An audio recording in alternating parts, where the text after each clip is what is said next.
substância. E aí, senhores, com base em vários documentos, em depoimentos, me permitam ler um dos depoimentos. Eu tenho centenas de depoimentos que eu não posso ignorar. Abre aspas. Meu pai tem 81 anos e foi diagnosticado há alguns meses com câncer no fígado, com metástase nos ossos do quadril e em seguida metástase no pulmão. Foi internado no dia 9 de outubro, quando foi constatado também um tumor no cérebro, já com edema. A progressão da doença nos assustava e ele já havia perdido o movimento do braço e perna esquerdos e, em sequência, já não falava, não abria os olhos e se alimentava através de sonda. Depois de uma correria para conseguir eliminar, e depois de receber o medicamento no dia 13/10, após a justiça liberar as liminares, acordei às 2 da madrugada, percorri 500 quilômetros até São Carlos, na esperança de receber a fósforo. E graças a Deus consegui 60 carros. Chorei, vibrei muito, mesmo sabendo que era apenas mais uma etapa nessa luta. Mas agora, com a esperança renovada e a confiança de que poderíamos alcançar a vitória tão desejada. Dia 14 de outubro, outro desafio: como ministrar o medicamento, já que meu pai não conseguia mais engolir. Ora, ter a esperança de cura nas mãos e não saber como usar. A única alternativa seria ministrar através da sonda, mas como nós tínhamos lido sobre isso, surgem dúvidas, medo e a necessidade de autorização médica. Por ter essa dúvida nesse grupo, é surpresa. Pessoas que nem me conheciam, mas que entendiam a nossa aflição, demonstraram um espírito de solidariedade que muito me emocionou e que não sei como agradecer. A solução: poderíamos sim diluir o composto e ministrar através da sonda. E assim o fizemos pela primeira vez no dia 14 de outubro. E como um milagre, e para surpresa de todos, principalmente dos médicos, algumas horas após tomar a primeira dose, meu pai abriu os olhos e voltou a falar. No dia seguinte, mesmo ainda sem o movimento de um dos braços e uma das pernas, não queria mais ficar deitado e ficou uma manhã inteira sentado numa poltrona do hospital, conversando sem parar. Hoje fazemos 9 dias que meu pai está internado e 5 dias que está fazendo uso da fosforolamina. E os médicos já avaliam a possibilidade da alta por ele. Pontinho, pontinho, pontinho. Maravilhoso isso. O que ele tem a ganhar dando esse depoimento? Mas aí tem um detalhe, senhores. Uma juíza da Vara de Fazenda Pública de São Carlos, ela, muito reticente, com medida de cautela, passou a exigir prescrições médicas envolvendo a fosforolamina. E aí verificou que raramente um médico prescreve a fosforolamina, na ideia de que fosforolamina não é um medicamentoso, é um composto químico.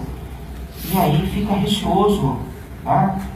E ela começou a conceder as liminares apenas com juntadas de documentação médica, que indicasse a melhoria da qualidade de vida desses pacientes. E ela começou a exigir o seguinte: a juntar de documentação médica como condição para a manutenção da liminar. E essa documentação começou a ser encartada nos autos.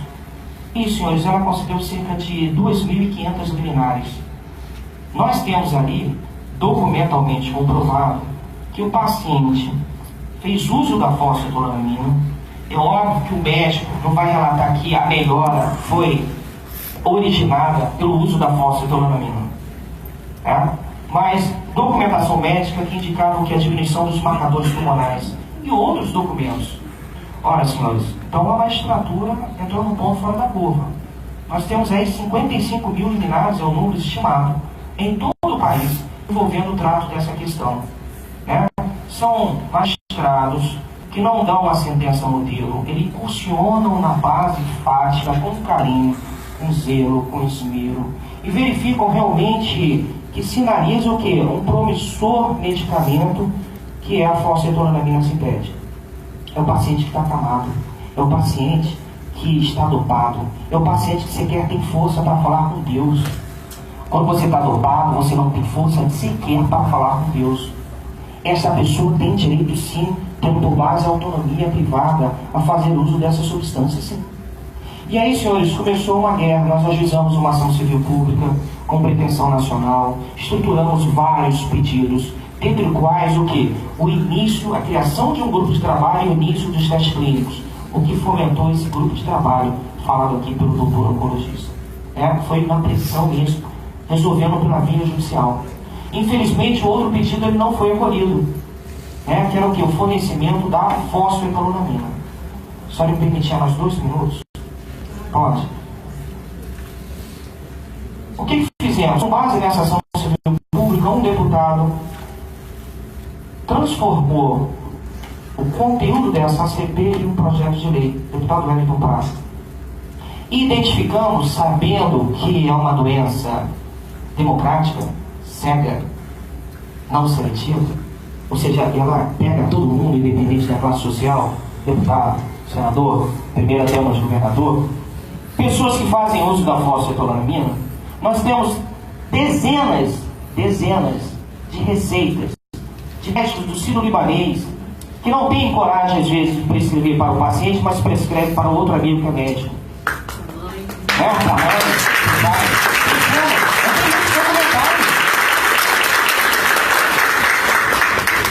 E aí começamos a identificar deputados e senadores que fazem uso da fosfetanolamina. A mãe, a tia, o pai. E aí começamos um movimento da sociedade civil, fomos para o Senado, conseguimos aprovar um projeto de lei em uma semana na Câmara dos Deputados e na sequência no Senado Federal. Mais ou menos aí 2 semanas. E aí foi para a presidente Dilma, que os senhores sabem que são marcadas por essa doença nefasta, perceberam que ela foi sancionada com certa facilidade, mesmo com a resistência dos órgãos governamentais, sobretudo a Anvisa, que é um balcão de negócios. Mas isso é um fenômeno mundial, senhores. Tá? O órgão de regulação americano também é. É uma realidade. E antes disso, nós tivemos uma reunião com o governador Geraldo Alckmin, que chamou os pesquisadores e a mim para ter uma conversa. E nós conversamos 30 minutos. O governador é médico, lecionou química analítica durante 8 anos e ficou impressionado com uma forma de atuação da fosfetanolamina. Mas ele contou a seguinte história pra gente. Olha, o senador Ivo Cassol nos ligou. E olha, eu sou médico, eu sou uma pessoa cética quanto a isso. Isso não é remédio. E toda vez que o senador Ivo Cassol fazia 2 afirmações, ele rebatia com 4. Quando eu desliguei o telefone, o meu assessor particular afirmou o seguinte: senhor governador, é sobre a fosfetanolamina? Sim. É o seguinte, o meu cunhado fez 13 sessões de quimioterapia, ele prefere a morte do que a 14ª. Ele teve acesso à fosfetanolamina sintética. A qualidade de vida dele é outra, senhor governador. E aí o governador deu um passo atrás e falou: é melhor pesquisar a base fática disso. E por isso eles estão aqui hoje, pesquisadores. Ele investiu R$1 milhão, contratou um laboratório privado chamado PDT Pharma, e pegou todo o seu centro oncológico, liderado pelo ICESP, para dar início aos testes clínicos. Então, o PDT Pharma hoje já fez 35 kg de fosfetanolamina, que vai gerar 70 mil cápsulas, para dar início aos testes clínicos, liderado pelo ICESP.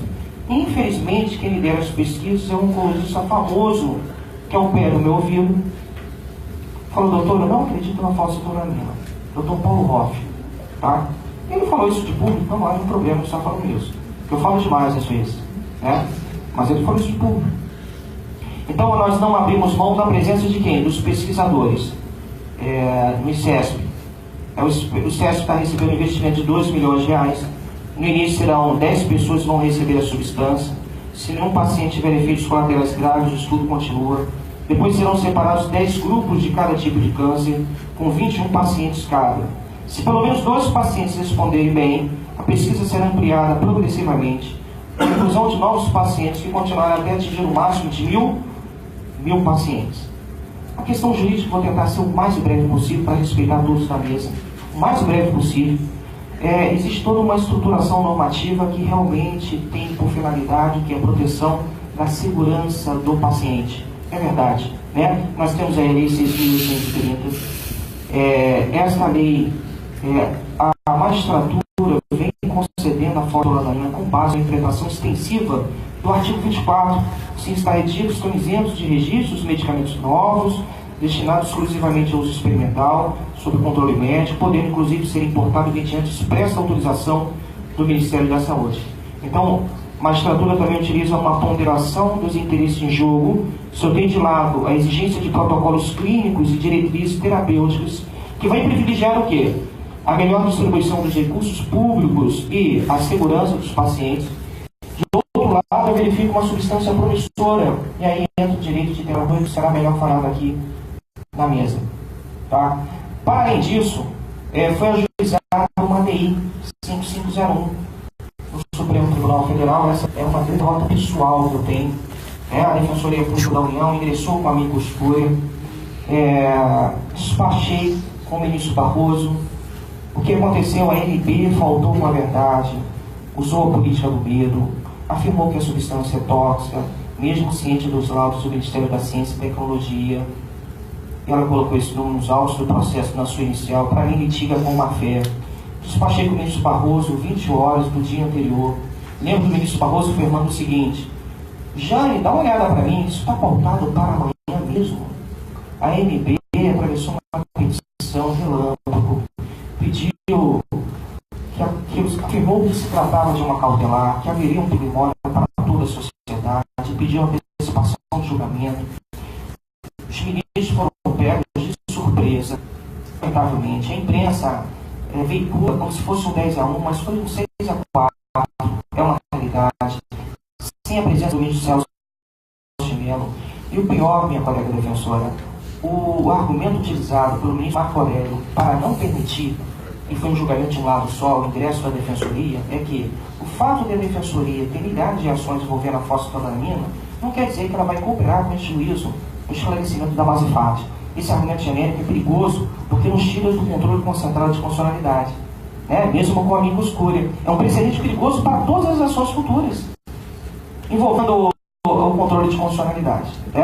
Estamos voltando para falar com cada um dos ministros.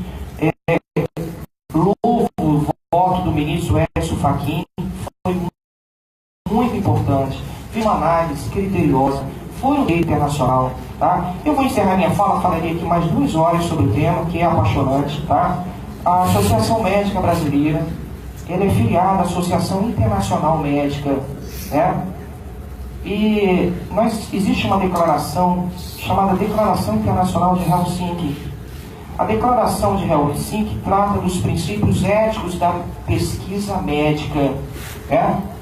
O artigo 3º dispõe o seguinte: é dever do médico promover e resguardar a saúde das pessoas, inclusive daquelas envolvidas na pesquisa médica. A Declaração de Genebra estabelece o compromisso do médico com essas palavras: a saúde do meu paciente será a minha primeira consideração. E o Código Internacional de Ética Médica declara: o médico deve agir no melhor interesse do paciente quando estiver prestando assistência médica. Mas o mais importante estabelecido que essa declaração da Associação Brasileira, no seu artigo 35, assim está retido: quando no tratamento do paciente não existirem intervenções comprovadas ou tenham sido elas ineficazes, o médico pode fazer uso de um procedimento não comprovado se, no seu julgamento, isso oferecer esperança de salvar vidas, restabelecer a saúde ou aliviar o sofrimento, desde que se tenha previamente aconselhado um especialista e obtido consentimento informado do paciente ou de representante legalmente autorizado. Quando possível, essas intervenções devem tornar-se objeto de pesquisa destinada a avaliar sua segurança e eficácia. Vou encerrar com uma frase do Prêmio Nobel de Medicina de 2009, que não vem à mente agora o nome dele, mas está aí na internet. As farmacêuticas bloqueiam a cura de certas patologias porque não lhes são rentáveis. Mal fazer parte desta mesa, muito feliz, muito honrado.